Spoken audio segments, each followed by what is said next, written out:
Drunk and drive లో దొరికి జైలుకెళ్తున్న వాహనదారులు తస్మాత్ జాగ్రత్త. ఇకపై జాగ్రత్తగా వెహికల్స్ నడపండి. ట్రాఫిక్ రూల్స్ పాటించకపోతే జాబ్ ఛాన్స్ పోగొట్టుకుంటారు. అంతేకాదు స్టేట్స్ లో స్టడీ చేసే అవకాశం కూడా మిస్ అయిపోతారు. ఇదంతా ఏంటి అనుకుంటున్నారు కదూ? సిటీ ట్రాఫిక్ పోలీసులు కొత్త రూల్ పెట్టేందుకు ప్లాన్ చేస్తున్నారు.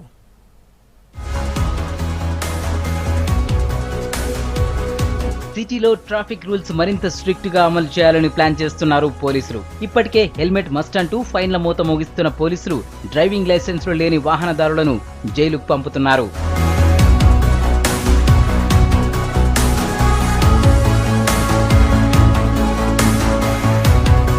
డ్రంక్ అండ్ డ్రైవ్ లో పట్టుబడిన వాహనదారులకు వీసా రిజెక్ట్ తో పాటు సర్కార్ జాబ్ కోసం చేసే ప్రయత్నాలకు ఇబ్బందులు తప్పవని హెచ్చరిస్తున్నారు. దీనిపై కొత్త రూల్ పెట్టి ఆలోచన చేస్తున్నారు పోలీసులు. ఇప్పటికే డ్రంక్ అండ్ డ్రైవ్ వాహనదారుల వివరాలు సేకరించడానికి ఓ స్పెషల్ బ్రాంచ్ ఏర్పాటు చేశారు. నగరంలో 2011 నుంచి ఇప్పటి వరకు దాదాపు 62,000 డ్రంక్ అండ్ డ్రైవ్ కేసులు నమోదయ్యాయి. ఇందులో 30,078 కేసులు 18 నుంచి 30 ఏళ్ల వయసులోపు వాళ్లే. వీళ్లలో చాలా మంది స్టూడెంట్సే కావడంతో కేసుల సంఖ్య తగ్గించడానికి కొత్త రూల్ తెస్తున్నారు.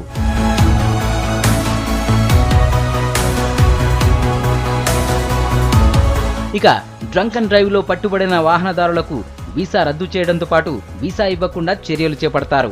గవర్నమెంట్ జాబ్ కోసం అప్లై చేసుకునే టైంలోనే అప్లికేషన్ రిజెక్ట్ అయ్యేలా చేయాలని డిసైడ్ అయ్యారు. త్వరలోనే ఈ రూల్ అమల్లోకి తేనున్నారు. దీనిపై ప్రభుత్వానికి ఓ నివేదిక కూడా పంపాలని నిర్ణయించారు. ఆ రిపోర్ట్ రెడీ చేసే పనిలో బిజీగా ఉన్నారు సిటీ పోలీసులు.